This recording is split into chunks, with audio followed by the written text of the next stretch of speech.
জাতীয় নির্বাচন ঘিরে নিত্য নতুন চ্যালেঞ্জ মোকাবেলা করতে হচ্ছে জানালেন সিইসি। পেশাদারিত্ব ও নিরপেক্ষতা বজায় রাখার আহ্বান।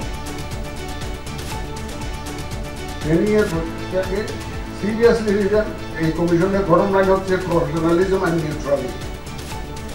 এইটা আপনারা এমফাসাইজ করবেন। নির্ধারিত সময়ে ভোট না হলে ফ্যাসিবাদের উত্থান হতে পারে আশঙ্কা বিএনপির। ইসির রোডম্যাপ, সুষ্ঠু নির্বাচন ভণ্ডুলের নীল নকশা, বলছে জামায়াত।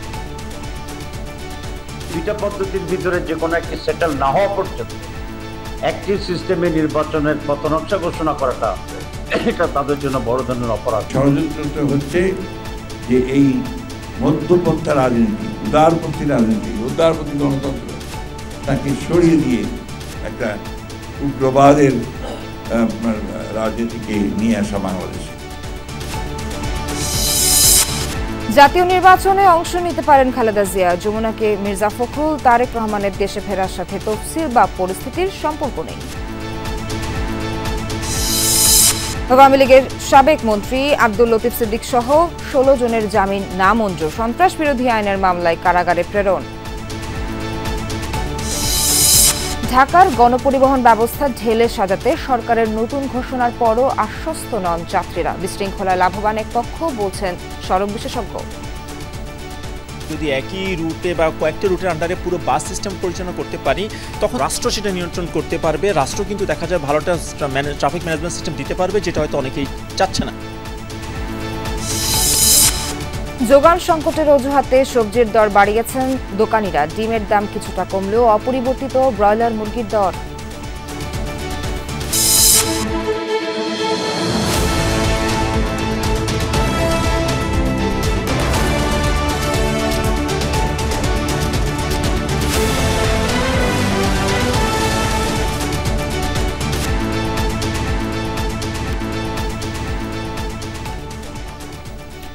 দর্শক, এতক্ষণ শিরোনামগুলো দেখছিলেন। এছাড়াও দেশ বিদেশের আরো খবর নিয়ে দুপুরে বাংলাদেশে আপনাদের সঙ্গে আছি আমি নাবিলা সোহার।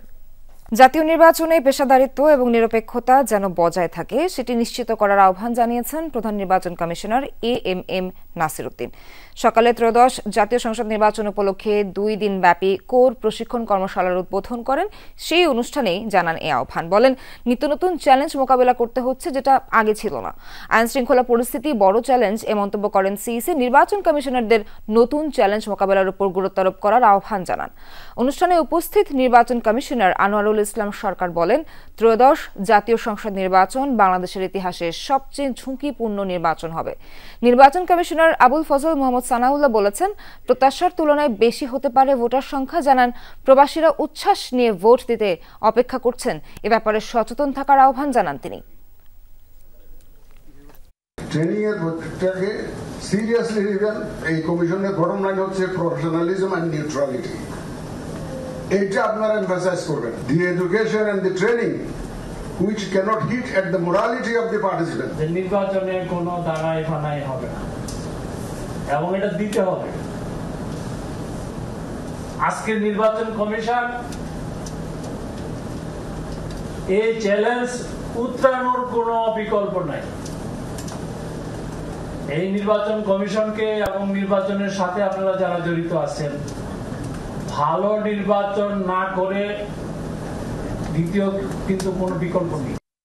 দেশে উগ্রপন্থী রাজনীতি প্রতিষ্ঠার ষড়যন্ত্র চলছে দাবি করলেন বিএনপি মহাসচিব মির্জা ফখরুল ইসলাম আলমগীর। বলেছেন, উদারপন্থা সরিয়ে উগ্রপন্থীরা সুযোগ পেলে চরম ক্ষতি হবে বাংলাদেশের। সকালে প্রেস ক্লাবে এক প্রকাশনা অনুষ্ঠানে বিএনপি মহাসচিব এসব কথা বলেন। তিনি বলেন, নির্ধারিত সময় নির্বাচন না হলে ফ্যাসিবাদের উত্থান ঘটবে। দেশে বিদেশেও জানিয়ে তৎপরতা চলছে। মির্জা ফখরুল বলেন, বর্তমান রাজনৈতিক পরিস্থিতি বিবেচনায় নির্বাচন হবে কি না সেটা নিয়ে জনমনের শঙ্কা আছে। সংস্কার নিয়ে কয়েকটি রাজনৈতিক দল বিএনপির বিরুদ্ধে মিথ্যা অপপ্রচার চালাচ্ছে বলে অভিযোগ করেন তিনি।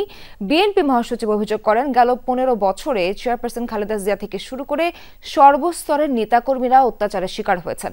সব চক্রান্ত ষড়যন্ত্র মোকাবেলার পাশাপাশি ভালো কাজ দিয়ে ক্ষমতায় যেতে হবে বলেও নেতাকর্মীদের সতর্ক করেন মির্জা ফখরুল। একটা ষড়যন্ত্র চলছে, সেই ষড়যন্ত্রটা হচ্ছে যে এই মধ্যপন্থা রাজনীতি, উদারপন্থী রাজনীতি, উদারপন্থী গণতন্ত্র তাকে সরিয়ে দিয়ে একটা উগ্রবাদের রাজনীতিকে নিয়ে আসা বাংলাদেশে। আমাদেরকে সেই জন্যে এই উদারপন্থী গণতন্ত্রকে প্রতিষ্ঠা করবার জন্য ঐক্যবদ্ধ হয়ে কাজ করতে হবে। ফেব্রুয়ারিতে নির্বাচনের লক্ষ্যে ইসি যথাসময়ে তফসিল ঘোষণা করবে এই আশা প্রকাশ করেছেন বিএনপির স্থায়ী কমিটির সদস্য ডক্টর এজেডএম জাহিদ হোসেন। সকালে ফিজিওথেরাপিস্ট অ্যাসোসিয়েশন অফ বাংলাদেশের নির্বাচিত কমিটির নেতারা দলের প্রতিষ্ঠাতা জিয়াউর রহমানের সমাধিতে ফুলের শ্রদ্ধা জানান। এ সময় বিএনপির স্থায়ী কমিটির সদস্য জাহিদ হোসেন বলেন, জনগণের চাহিদা অনুযায়ী রোডম্যাপ ঘোষণা করে নির্বাচন কমিশন যুগোপযোগী সিদ্ধান্ত নিয়েছেন। ভোটের মাধ্যমে প্রতিনিধি নির্বাচিত করে দেশ করার দায়িত্ব দিবে জনগণ, এমনটাই তার প্রত্যাশা। দেশের যে মানুষের যে চাহিদা, মানুষের যে আকাঙ্ক্ষা, দেশকে আগামীর বাংলাদেশ হিসাবে গড়ে তোলার জন্য দায়িত্ব পালন করবে, সেই দায়িত্ব প্রয়োগ করার ক্ষমতা কার আছে? ক্ষমতা হচ্ছে জনগণের। আর জনগণ এই দায়িত্ব দেওয়ার উপায় হচ্ছে একটি সুষ্ঠু অবাধ জাতীয় নির্বাচন। সেই নির্বাচনের যে রোডম্যাপ গতকালকে নির্বাচন কমিশন ঘোষণা করেছে, আমি নিজের পক্ষ থেকে বাংলাদেশ জাতীয়তাবাদী দলের পক্ষ থেকেও মনে করি যে এটি একটি সময় উপযোগী এবং মানুষের চাহিদার সাথে সামঞ্জস্যপূর্ণ একটি পদক্ষেপ। নির্বাচন কমিশনের ঘোষিত রোডম্যাপ একটি সুষ্ঠু নির্বাচনকে ভণ্ডুল করার নীল নকশা, এমন মন্তব্য করেছেন জামায়াতের নায়েবে আমির ডক্টর সৈয়দ আব্দুল্লাহ মোহাম্মদ তাহের। সকালে কুমিল্লার সেন্ট্রাল মেডিকেল কলেজ হাসপাতালে অডিটোরিয়ামে নির্বাচনী দায়িত্বশীল সমাবেশে অংশ নেন তিনি। এ সময় নায়েবে আমির বলেন, প্রচলিত পদ্ধতি ও নতুন পিআর পদ্ধতি দুটোর মধ্যে একটি নির্ধারণ না হওয়া পর্যন্ত রোডম্যাপ ঘোষণা ইসির বড় ধরনের অপরাধ। বলেন, নির্বাচন কমিশন এবং সরকারকে রিফর্ম চার্টারের মাধ্যমে আগামী নির্বাচন করতে বাধ্য করবে জামায়াত ইসলামী।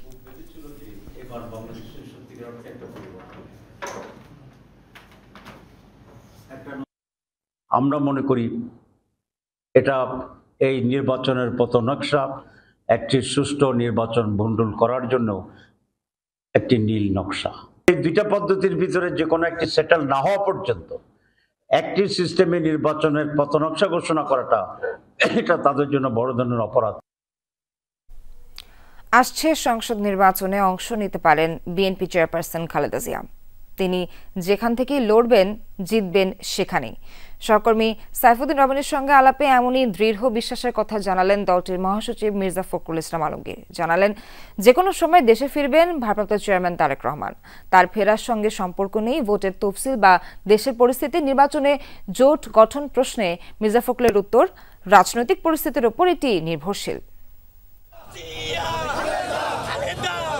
কারাবন্দী হন 2018 সালে। 6 বছর বন্দী জীবন কাটিয়ে খালেদা জিয়া মুক্ত হন 2024-এর অভ্যুত্থানের পর। এখনও দলের চেয়ারপারসন তিনি, যদিও শারীরিক অবস্থা সহ নানা প্রতিবন্ধকতায় দীর্ঘ সময় দূরে আছেন সক্রিয় রাজনীতি থেকে। অনেকের মনেই প্রশ্ন, ত্রয়োদশ সংসদে কি প্রার্থী হচ্ছেন খালেদা জিয়া? তাদের হয়ে আমরা জানতে চাই মহাসচিব মির্জা ফখরুল ইসলাম আলমগীরের কাছে, যদিও তার জবাব বেশ কৌশলী। করবেন না, কথা কি বলেছি আমরা? বলেছি নাকি? এটা তো তখন ডিসাইডেড হবে, এটা কি এখনই বলা যাবে? উনি তো যেখানে দাঁড়াবেন সেখানে জিতবেন। খালেদা জিয়ার প্রার্থিতার মতো ভারপ্রাপ্ত চেয়ারম্যান তারেক রহমানের দেশে ফেরা নিয়েও জানতে আগ্রহী লাখো কোটি নাগরিক। প্রত্যাবর্তন নিয়ে আলোচনা, গুঞ্জনও আছে রাজনৈতিক মহলে। মহাসচিব বলছেন, তারেক রহমানের ফেরার সঙ্গে সম্পর্ক নেই নির্বাচনের তফসিলের। খুব শিগগিরই আশা করছি আমরা। নট নেসেসারিলি, এটা কালো আসতে পারেন, পরশু আসতে পারেন, এটা নির্ভর করছে তার নিজেকে গুছিয়ে নেওয়ার ব্যাপারটা। বক্তব্যে যতই উত্তাপ থাকুক, ফেব্রুয়ারিতে নির্বাচন ধরেই এগোচ্ছে রাজনৈতিক দলগুলো। এমন পরিস্থিতিতে নির্বাচনী জোট নিয়ে এখনো সিদ্ধান্ত হয়নি বলে জানান বিএনপি মহাসচিব। বলেন, তারা চান না সাজানো বিরোধী দল। আমরা কোনো সাজানো রাজনীতি করি না। আপনার যেটাকে আপনি বলতে চাচ্ছেন যে একটা অ্যালায়েন্স হবে কিনা নির্বাচনের পূর্বে, সেই ধরনের ব্যাপারটা এখনো আমরা সিদ্ধান্ত নেইনি। আর দ্বিতীয়ত হচ্ছে যে সাজানো অপোজিশন তৈরি করা, এটা আওয়ামী লীগের কাজ, এটা আমাদের কাছে না, আমরা তো বিশ্বাস করি না। দীর্ঘদিনের যুগপৎ আন্দোলনের মিত্রদের পাশাপাশি নতুন দল এনসিপির সঙ্গে জোটের কোনো সম্ভাবনা আছে কিনা এমন প্রশ্নের উত্তর দেন বিএনপি মহাসচিব। এটা নির্ভর করবে আপনার নির্বাচনের পূর্বে কিরকম রাজনৈতিক পরিস্থিতি থাকছে তার উপরে। এনসিপি কোন ধরনের যোগাযোগ করছে বা এনসিপির সঙ্গে আমাদের সব রাজনৈতিক দলের সঙ্গে যোগাযোগ আছে। তাদের সঙ্গে জোট হওয়ার কোনো আমরা আপনার পরিস্থিতির উপর নির্ভর করবে, যদি আমরা দেখা যায় যে প্রয়োজন সেই সময়ে, তাহলে আমরা সেটা চিন্তা করব। It depends on the situation at that time. দেশের স্বার্থ সামনে রেখে কূটনৈতিক সম্পর্কের বেলায় বেশ সতর্ক বিএনপি। ভারতের সঙ্গে সম্পর্ক কখনো গভীর ছিল না, প্রতিবেশী হিসেবে দূরত্বও ছিল না, বলছিলেন মহাসচিব মির্জা ফখরুল ইসলাম আলমগীর। আমাদের অভ্যন্তরীণ ব্যাপারে নাক গলানো বন্ধ করা, এই বিষয়গুলো খুব ইম্পর্টেন্ট। সাইফুদ্দিন রবিন, যমুনা নিউজ, ঢাকা। সাপ্তাহিক ছুটির দিনে কিছুটা ঢিলে ঢালা ডাকসু নির্বাচনের প্রচার, মূলত জুমার নামাজের পরেই জনসংযোগে নামবেন প্রার্থীরা। এ বিষয়ে আমরা আরো জানবো। ঢাকা বিশ্ববিদ্যালয় থেকে যুক্ত হচ্ছেন সহকর্মী সুমাইয়া ঐশী। ঐশী, ডাকসু নির্বাচনের প্রচারণা ঘিরে ক্যাম্পাসের এখন কি অবস্থা দেখছেন, আর নির্ধারিত কোনো সময়সূচি কি দেয়া হয়েছে কিনা প্রচারণা শুরু করার জন্য জানাবেন? সোহার, আপনি একটু আগে যেমনটি বলছিলেন, পরিস্থিতি ঠিক তেমনটাই। এখন ঠিক ঢিলাঢালাভাবে প্রচারণা চলছে। কেন্দ্রীয়ভাবে ক্যাম্পাসের বিভিন্ন অংশে আমরা ঘুরে দেখেছি। কেন্দ্রীয়ভাবে বা কেন্দ্রীয় কেন্দ্রীয় সংসদ নির্বাচনে কোনো প্রচারণাই কিন্তু এখন নেই। মূলত জুমার নামাজের পরে প্রার্থীরা বের হবেন নামাজ পড়ে, এবং তারপর তারা ভোটার যারা আছেন তাদের সঙ্গে গণসংযোগ করবেন, লিফলেট বিতরণ করবেন, করমর্দন করবেন। সেই চিত্র তখন আমরা দেখতে পাবো। এখন আপাতত প্রচারণার কোনো আমেজ অন্তত ক্যাম্পাসের মধ্যে নেই। তবে হলে বেশ কিছু জায়গায় বিচ্ছিন্নভাবে কিছু কিছু প্রচারণা চলেছে। যেমন আমরা কিছুক্ষণ আগে কবি জসিমউদ্দিন হলে গিয়েছিলাম, সেখানে দেখেছি যে প্রচারণা চলছে, এবং বেগম রোকেয়া হলেও প্রচারণা চলছে আমরা জানতে পেরেছি। হলের বিচ্ছিন্নভাবে প্রচারণা যারা হল সংসদে দাঁড়িয়েছেন বিভিন্ন পদে, ভিপি, জিএস, এজিএস বা যে কোনো 13টি যে পদ রয়েছে হল সংসদে, সেই পদে যারা লড়ছেন তারা হলে বিভিন্ন জায়গায় প্রচারণা চালাচ্ছেন। তবে জুমার নামাজের পর মূল যে প্রচারণা সেটি শুরু হবে। এরপরে আসলে প্রার্থীরা তাদের বক্তব্য জানাবেন। যদিও আমরা সকালবেলা জিএস প্রার্থী, প্রতিরোধ পর্ষদের জিএস প্রার্থী মেঘমল্লার বসুর বক্তব্য শুনেছি। তিনি বলেছেন যে, শঙ্কা প্রকাশ করেছেন যে যেই সময় দেওয়া হয়েছে, যতজন ভোটার এবং যে পরিমাণ কেন্দ্র, সব মিলিয়ে আসলে সবাই ভোটাধিকার প্রয়োগ করতে পারবেন কিনা সেটি নিয়ে তিনি শঙ্কা প্রকাশ করেছেন। একই সঙ্গে তিনি বলেছেন যে শেষ পর্যন্ত তারা চেষ্টা করবেন ভোট যাতে সুষ্ঠু হয় সেই বিষয়ে। তবে যদি তারা দেখেন যে একপাক্ষিকভাবে একটি দলকে জিতিয়ে দেওয়ার চেষ্টা হচ্ছে, তখন তারা নির্বাচন থেকে সরে আসবেন, এমনটি তারা জানিয়েছেন। তবে সব দিক থেকে আশাবাদী সকলেই যে যাতে সুষ্ঠুভাবে ভোট হয়, যেহেতু এবার ভোটটি বেশ গুরুত্বপূর্ণ, সবারই নজর রয়েছে ডাকসু নির্বাচনের দিকে।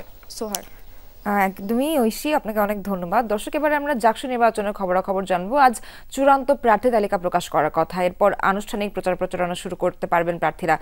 জাহাঙ্গীরনগর বিশ্ববিদ্যালয়ে এই মুহূর্তে আমাদের সহকর্মী হাসিবুল করিম বিজয় যুক্ত আছেন আমাদের সঙ্গে। বিজয়, ডাকসু নির্বাচন ঘিরে আজ কি কি কার্যক্রম রয়েছে, কি কি জানতে পারলেন সেখানে থেকে বিস্তারিত জানাবেন। সোহার, ডাকসু নির্বাচনের যে চূড়ান্ত মনোনয়ন তালিকা রয়েছে সেটি কিন্তু বিকাল নাগাদ দেওয়া হবে বলে আমরা জানতে পেয়েছি, এবং এই চূড়ান্ত তালিকা দেওয়ার পরেই কিন্তু তারা তাদের আনুষ্ঠানিক যে প্রচারণা রয়েছে সেটি শুরু করবেন। আমি একটু যদি বলতে চাই যে আমি যেহেতু সকাল থেকেই জাহাঙ্গীরনগর বিশ্ববিদ্যালয়ে রয়েছি, আমি আপনাকে একটু দেখাতেও চাই, যেহেতু আজকে সাপ্তাহিক ছুটির দিন, পাশাপাশি জুমার নামাজও রয়েছে। নামাজের আগে কিন্তু শিক্ষার্থীদের খুব একটা উপস্থিতি আমরা ক্যাম্পাসে দেখতে পাচ্ছি না। তবে নামাজের পর বা বিকাল নাগাদ কিন্তু শিক্ষার্থীদের উপস্থিতি আরও বাড়বে, এবং ডাকসু নির্বাচন নিয়ে যে উত্তেজনা শিক্ষার্থীদের মধ্যে কাজ করছে সেটি আরও বাড়বে বলে আমার মনে হয়। এবং এছাড়াও যদি আমি একটু বলতে চাই যে আমার কিছু শিক্ষার্থীদের সাথে এবং ভিপি ক্যান্ডিডেটদের সাথে কথা হয়েছে, তারা যেমনটি বলছেন যে এবারের ডাকসু নির্বাচন নিয়ে তারা বেশ প্রত্যাশায় জ্ঞাপন করছেন এবং বেশ প্রত্যাশা তাদের আসলে রয়েছে।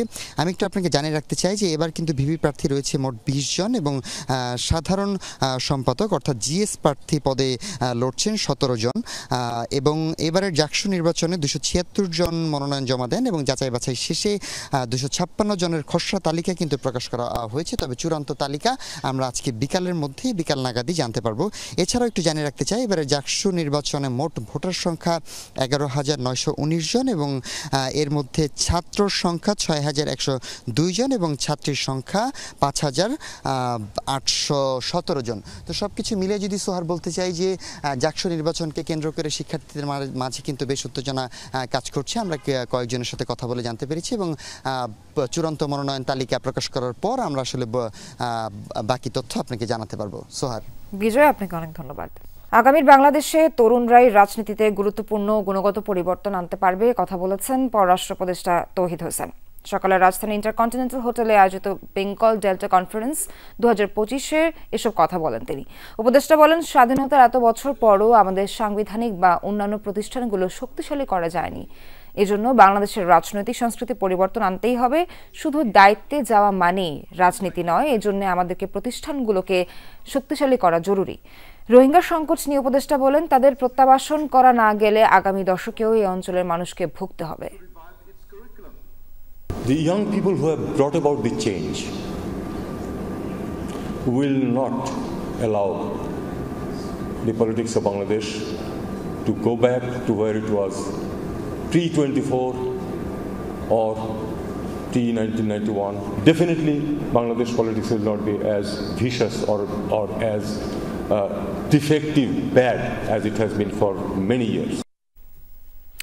শাহবাগ থানার সন্ত্রাস বিরোধী আইনে গ্রেফতার আওয়ামী লীগের সাবেক মন্ত্রী আব্দুল লতিফ সিদ্দিকী, ঢাকা বিশ্ববিদ্যালয়ের আইনের অধ্যাপক শেখ হাফিজুর রহমান কার্জন সহ 16 জনকে কারাগারে পাঠানোর নির্দেশ দিয়েছেন আদালত। সকালে সিএনএন কোর্টে উভয় পক্ষে শুনানি শেষে নির্দেশ দেন আদালত। রাষ্ট্রপক্ষের আইনজীবীরা জানান, মঞ্চ ৭১ প্ল্যাটফর্মটি প্রতিষ্ঠিত হয়েছে এ বছরের 5 আগস্ট, যার ব্যানারে পতিত সরকার প্রধান শেখ হাসিনাকে ফিরিয়ে আনার লক্ষ্যে আসামিরা জড়ো হয়েছিলেন, চলছিল ষড়যন্ত্র। গ্রেপ্তার প্রত্যেকেই সাবেক আওয়ামী লীগের সদস্য এমন দাবি করেন রাষ্ট্রপক্ষের আইনজীবী। এদিকে আসামি পক্ষের আইনজীবীদের অভিযোগ, তাদেরকে মবের মাধ্যমে মানহানি করার পর আবার সন্ত্রাস বিরোধী আইনের মামলায় গ্রেফতার করা হয়েছে, যা স্বাধীন মত প্রকাশের পরিপন্থী। যে আইনে গ্রেফতার করা হয়েছে এ ধরনের কোনো কর্মকাণ্ডে তারা জড়িত নয় বলেও দাবি করেন আসামি পক্ষের আইনজীবী। আদালত জনাব সারা ফারজানা হকসাদ আমাদের উভয় পক্ষের বক্তব্য শ্রবণান্তে উনি সন্তুষ্ট হয়ে এই আসামিদেরকে সিডব্লিউ মূলে জেল হাজতে প্রেরণের নির্দেশ দেন। মূলত ক্রিমিনাল অফেন্স হয়েছে তাদের সাথে 325, 323 এগুলো হয়েছে তাদের সাথে, তাদের মানহানি হয়েছে এবং যেখানে তারা ভিকটিম হয়েছে অথচ তাদেরকে আবার কোর্টে এনে গ্রেপ্তার দেখানো হচ্ছে। আসন্ন নির্বাচন জুলাই সনদের অধীনে করার দাবি জানিয়েছে এবি পার্টি। দলের সাধারণ সম্পাদক আসাদুজ্জামান ফুয়াদ জানান, নির্বাচনের তারিখ পেছালেও নেই আপত্তি। দলীয় কার্যালয়ের সংবাদ সম্মেলনে তিনি এসব কথা বলেন। ফুয়াদ বলেন, দায়সারা নির্বাচন করার উদ্যোগ নিতে যাচ্ছে কমিশন। বর্তমান পরিস্থিতিতে কমিশন নির্বাচন করতে পারবে কিনা সেটি নিয়ে রয়েছে সংশয়। এবি পার্টি মনে করেন, সব ঠিকঠাক না করে নির্বাচন দিলে 26-এর নির্বাচন সুষ্ঠু হলেও হবে একতরফা। তার দাবি, রাজনৈতিক দলগুলো কোন প্রক্রিয়ায় মনোনয়ন দিবে কমিশনের রোডম্যাপে নেই সেসব নিয়ে কোনো নির্দেশনা। এর পুরোটা হচ্ছে রাজনৈতিক প্রার্থী। আগের মতোই একটা ট্র্যাডিশনাল নির্বাচন দায়সারা গোছের করবার দায়িত্ব নিচ্ছেন এবং এই দায়সারা নির্বাচনটা ওনারা করতে পারবেন কিনা এই ব্যাপারে আমাদের আশঙ্কা আছে। যারা আপিল শুনানিতে দুই পক্ষের নিরাপত্তা দিতে পারে না, তারা কোন লেভেলে নিরাপত্তা দিবেন? তাদের ভিতর সেই ডিসাইসিভনেস তো আমরা দেখি নাই, এখনো খুব বিলম্ব হয় নাই। এগুলোকে অ্যাড্রেস করবার জন্য যে ডিসাইসিভনেস দরকার সেটা আমরা দেখতে চাই। তা না হলে আমরা ধারণা করছি ইতিহাসের সবচেয়ে সুষ্ঠু একতরফা নির্বাচন হবে 2026 সালে। বিশৃঙ্খল রাজধানীর গণপরিবহন ব্যবস্থায় শৃঙ্খলা ফেরানোর ঘোষণা নতুন করে শোনাচ্ছে সরকার। এবার সব বাস একক ব্যবস্থাপনায় নির্দিষ্ট রুট ও স্টপেজ মেনে চলাচলের আশ্বাস এসেছে। সরকার বলছে এতে কমবে ভাড়া নিয়ে নৈরাজ্য। তবে অতীতের অভিজ্ঞতায় সরকারের এই উদ্যোগ নিয়ে শঙ্কা কাটছে না যাত্রীদের। বিশেষজ্ঞরা বলছেন, একটি পক্ষ চায় না সড়কে শৃঙ্খলা ফিরুক। মাসুম খানের ক্যামেরায় বিস্তারিত জানাচ্ছেন রেদওয়ান আহমেদ। ঢাকা শহরের যানজট আর গণপরিবহনের নৈরাজ্যের কারণে জনভোগান্তি এখন নিত্যদিনের চিত্র। কোনো কোনো স্থানে হাঁটার গতির চেয়েও কম গাড়ির গতি। এতে প্রতিদিন নষ্ট হচ্ছে লাখো কর্মঘণ্টা। অন্তর্বর্তী সরকারের প্রধান উপদেষ্টা তার ভেরিফাইড ফেসবুক পেজে জানিয়েছেন, শিগগিরই সব বাস আসবে একক ব্যবস্থার অধীনে। এতে রুটে শৃঙ্খলা ফিরবে, কমবে ভাড়া নিয়ে প্রতারণা। তবে এ উদ্যোগ নতুন নয়। 2015 সালেও বাস রুট রেশনালাইজেশন কমিটি গঠন করা হয়েছিল। পরে একাধিকবার পরীক্ষামূলকভাবে চালু হলেও নানা কারণে মুখ থুবড়ে পড়ে সেসব উদ্যোগ। যদি রুট আর স্টপেজ মেনে বাসগুলো পরিচালনা সম্ভব হয় তাহলে ভোগান্তি কমবে যাত্রী সাধারণের। অনেক বড় সিন্ডিকেট। যদি আমাদের প্রধান উপদেষ্টা এটা শৃঙ্খলা ফিরে আনতে পারে, সবকিছু একক ব্যবস্থা করে নিয়ে আসতে পারে, এটাই ওনার জন্য সবচেয়ে বড় নোবেল। শুনতেছি কিন্তু কাগজে কলমে এখন পর্যন্ত পাইনি। আমরা চাই যেন পরিকল্পনা যেটাই হোক সেটা যেন মানুষের কাছে উপস্থাপন করা হয়, সেটা সময় যেন বাস্তবায়ন করা হয়। বাসগুলো নিয়ম মেনে নির্দিষ্ট রুটে চলাচল করলে ট্রাফিক ম্যানেজমেন্ট সহজ হবে বলছেন ট্রাফিক পুলিশ। আমাদের অনেক জায়গায় রোড মার্কিং নাই, যেমন আপনি এক জায়গায় পার্কিং করবেন, সেই পার্কিংয়ের জন্য মানে নির্দিষ্ট যে প্লেস এই জায়গাগুলো দেওয়া নেই। সো আমি মনে করি যে রোড মার্কিং থেকে শুরু করে রোডের যে কন্ডিশন এগুলো যদি ঠিক করা যায়, কিছুটা হলেও যে বিশৃঙ্খলা এটা কমে যাবে। যানজটমুক্ত নগরী নগরবাসীর দীর্ঘদিনের প্রত্যাশা। প্রতিটি সরকারের আমলেই যানজট নিরসনে নানা উদ্যোগ নেওয়া হয়েছে, অন্তর্বর্তী সরকারও এর ব্যতিক্রম নয়। তবে সড়কে শৃঙ্খলা ফেরাতে এই নতুন নিয়ম কতটা কার্যকর হবে? বিশেষজ্ঞরা বলছেন বছরে 37,000 কোটি টাকার ক্ষতি হয় শুধু যানজট আর গণপরিবহনে বিশৃঙ্খলার কারণে। তাই একক ব্যবস্থাপনার বাস্তবায়ন জরুরি হয়ে পড়েছে। দেখা যাচ্ছে যখন শৃঙ্খলিত হয়ে যাবে, যদি একই রুটে বা কয়েকটা রুটের আন্ডারে পুরো বাস সিস্টেম পরিচালনা করতে পারি, তখন দেখা যাবে যে আসলে মানে স্পেসিফিক করে কোনো হচ্ছে যে নেতৃত্ব বা হচ্ছে কোনো স্পেসিফিক আরও ক্ষমতা থাকবে না, বরং রাষ্ট্র সেটা নিয়ন্ত্রণ করতে পারবে। রাষ্ট্র কিন্তু দেখা যায় ভালোটা ট্রাফিক ম্যানেজমেন্ট সিস্টেম দিতে পারবে, যেটা হয়তো অনেকেই চাচ্ছে না। যাত্রী থেকে ট্রাফিক পুলিশ সবাই পরিবর্তনের আশায় থাকলেও বাস্তবায়ন নিয়ে রয়ে গেছে শঙ্কা। নিয়ন্ত্রণটা এমনভাবে তারা পরিকল্পনায় বা নীতিতে আনবে সেটা চাইতে পারে, কিন্তু এক্ষুনি যে হবে বা করবে আমি তো এটা বুঝতেছি না কীভাবে হবে, বা আপনি বুঝেন কি না। যে এখন তো বিশৃঙ্খল এককভাবে, বা মনে করেন যে শহরের কথাই বলি, 100টা কোম্পানি চলতেছে, 100টা কোম্পানির গাড়িকে হয় আপনার সরাই দিতে হবে, অথবা 100টা কোম্পানির গাড়িকে, যেটা আমি বললাম, একত্রে করে তাদেরকে তারপরে আপনি এটাকে ডিস্ট্রিবিউট করতে হবে কোথায় কয়টা চলবে। চালক, হেলপার কিংবা যাত্রী কেউই নিশ্চিত নন নতুন এই পরিবহন ব্যবস্থার ভবিষ্যৎ নিয়ে। সবারই প্রশ্ন, এবারের নিয়ম আসলেই কতদিন টিকবে, কিংবা আদৌ এর বাস্তবায়ন হবে কিনা। রেদওয়ান আহমেদ, যমুনা নিউজ, ঢাকা। রাজধানীর সবজির বাজারে উত্তাপ কমছে না। যোগান সংকটের অজুহাতে দাম বেড়েছে বেশিরভাগ সবজির, নেই কোনো তদারকিও। ক্ষুব্ধ ক্রেতাদের প্রশ্ন, কিভাবে মিলবে প্রতিকার? ডিমের দাম কিছুটা কমলেও অপরিবর্তিত ব্রয়লার মুরগির দর। সরবরাহে খুব একটা ঘাটতি আছে তেমনটি চোখে পড়ে না, তবুও বিক্রেতাদের দাবি বাজারে সবজির যোগান কম, আর এমন অজুহাতে চলছে লাগাম ছাড়া দাম বৃদ্ধি। কখনো বৈরী আবহাওয়া, আবার কখনো মৌসুম শেষ, এমন বাহানা খুচরা বিক্রেতাদের। গোল বেগুনের দাম 160 টাকা কেজি। 1 কেজি লম্বা বেগুন করলা কিনতেও বেরিয়ে যাবে 100 টাকা। কিছুটা কমলেও 250 গ্রাম কাঁচামরিচের জন্য গুনতে হবে 60 টাকা। পেঁপে ছাড়া 80 টাকা কেজি নিচে মিলছে না বেশিরভাগ সবজি। বাজারে এমন অস্থিরতার জন্য নজরদারির দুর্বলতাকেই দুষছেন ক্রেতারা।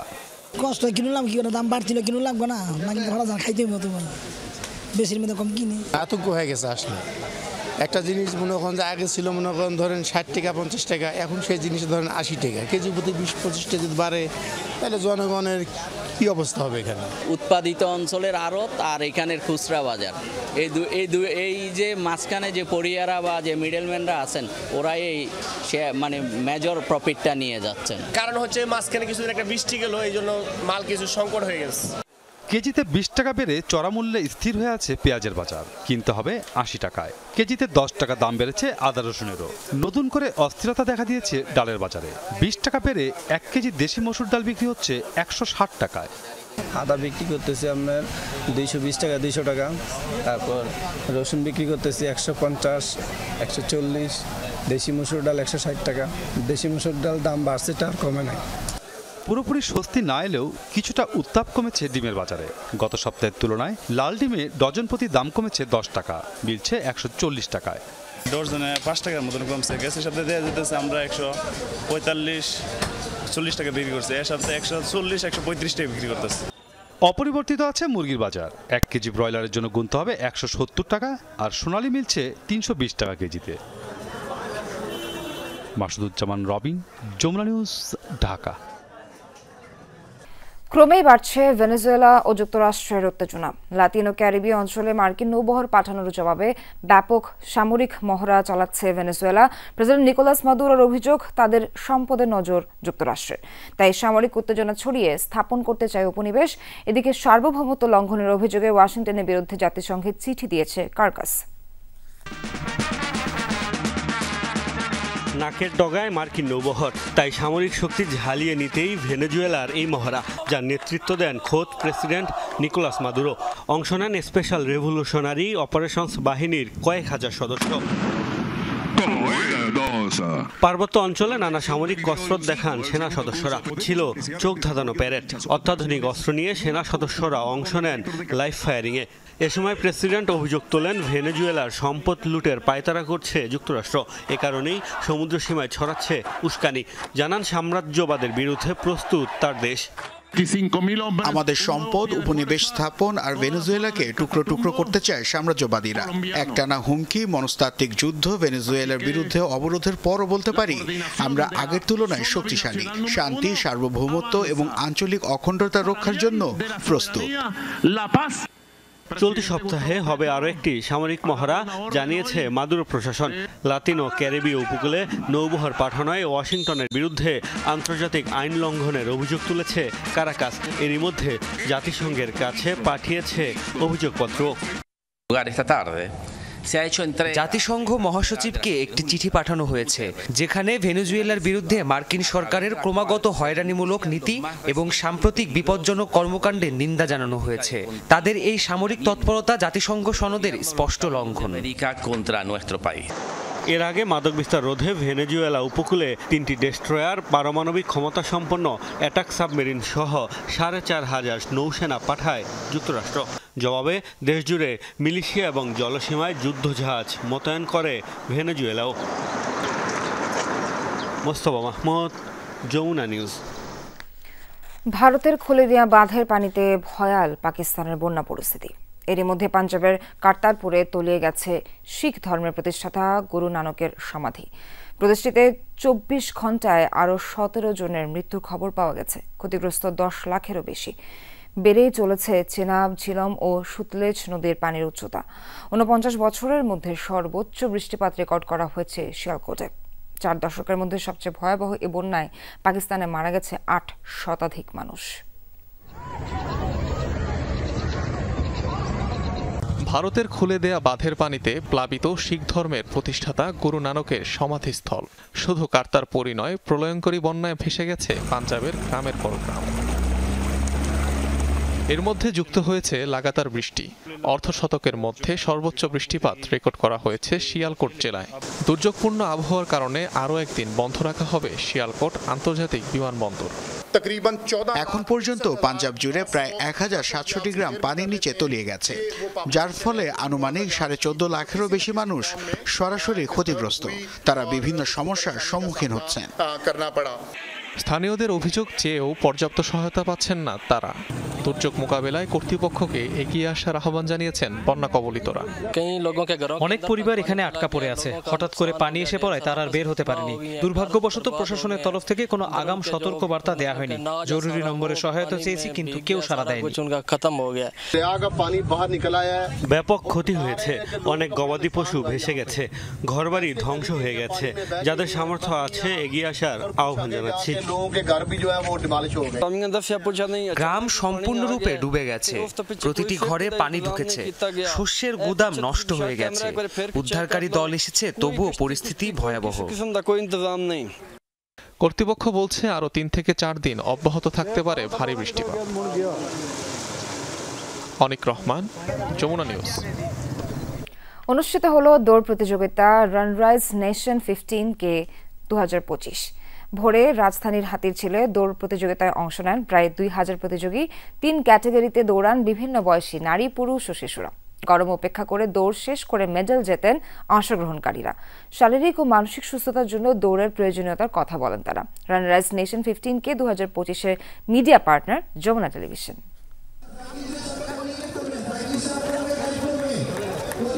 একদল উদ্যমী মানুষ যারা সকালবেলার ঘুমের আমেজকে পাশ কাটিয়ে এসেছেন দৌড়াতে। সূর্যোদয়ের পরপরই শুরু দৌড়। রানরাইজ নেশন 15K 2025 3 ক্যাটাগরিতে এ দফায় দৌড়েছেন প্রায় 2000 প্রতিযোগী। অংশগ্রহণকারীরা বলেন সুস্থ থাকতে দৌড়ের বিকল্প নেই। আমরা যারা কর্মজীবী মানে আমি চাকরি করি, তো সেক্ষেত্রে আমাদের আসলে ফুয়েলের জন্য একটা রান কিন্তু একটা ভালো এনার্জি দেয়। অনেকের কাছে শুনছি রানরাইজ অনেক ভালো ইভেন্ট, তারা অনেক ভালো ম্যানেজ করে এবং আজকে এসে মানে নিজ চোখে দেখতে পারলাম। এরকম কম্পিটিশনে পার্টিসিপেট করলে আমাদের আরও কম্পিটিটিভ মাইন্ডসেট ক্রিয়েট হয়, যেটা আমাদের যে কোনো কাজে আরও সাকসেসফুল হওয়ার জন্য হেল্পফুল করে। আয়োজনের অন্যতম চমক ছিল ছোটদের দৌড়। 1 কিলোমিটার ক্যাটাগরিতে নিজেদের সেরাটা দিয়েছেন তারা। মেডেল জিতে আনন্দ যেন ধরে না। প্রথমবার না, এর আগেও করছি। প্রথম বাবা আসছে, তারপরেও আসছে। হেলথের জন্য দৌড়ানো ভালো, তার জন্য আমাকে দৌড়ানোর জন্য ইন্সপায়ার করছে। তো তারপরে আমি খাবার নিয়েছিলাম, মেডেল নিয়েছিলাম। ওর বাবা মাঝে মাঝে দৌড়ে অ্যাটেন্ড করে, তো সেক্ষেত্রে মেডেল পেয়ে মানে ওরা উৎসাহিত হয়েছে। সকালে কষ্ট হয়, বাট উইকেন্ডে ভালো একটা অ্যাক্টিভিটি হয়। সকালবেলায় তাপমাত্রা আর বাতাসের আর্দ্রতা দুই ছিল অনেক বেশি। কষ্ট হয়েছে বেশ, তবুও আয়োজনের সুনাম ছিল প্রতিযোগীদের মুখে। 5 মিনিট শেষ করার আগে এক্সপিরিয়েন্স খুবই ভালো ছিল, তবে হিউমিডিটি হালকা একটু বেশি ছিল। লাস্টের দিকে সবার একটু প্রবলেম হয়েছে, but hydration support overall everything is good. Run করতে কিন্তু রানারদের খুবই কষ্ট হয়েছে, তারপরে সবাই সুন্দরভাবে ফিনিশ করছে। শুধুমাত্র পড়াশোনা গণ্ডিতে আবদ্ধ না থেকে আমরা ব্যতিক্রম কিছু করতে চাই। এখানের যে ভলেন্টিয়ার সাপোর্ট এক্সিলেন্ট, হাইড্রেশন 15 কিলোমিটারে এর থেকে বেশি আর ভালো হওয়ার কোনো সম্ভাবনা নাই। আয়োজকরা জানান এটিই তাদের প্রথম মেগা ইভেন্ট। সামনের দিনেও এমন প্রচেষ্টা অব্যাহত রাখার আশাবাদ তাদের। আমরা চাইবো যে রানিংটাকে আরও প্রমোট করে কিভাবে মানুষকে ঢাকার মধ্যে বদ্ধ জায়গায় কিভাবে এঙ্গেজ করা যায়, একটা রানিং ইভেন্ট স্মুথ এক্সপিরিয়েন্স করা যায় এবং সবাই যেন ফিজিক্যালি ফিট থাকে এবং অ্যাক্টিভ থাকে, সেই প্রতিশ্রুতি আমরা দিতে যাচ্ছি।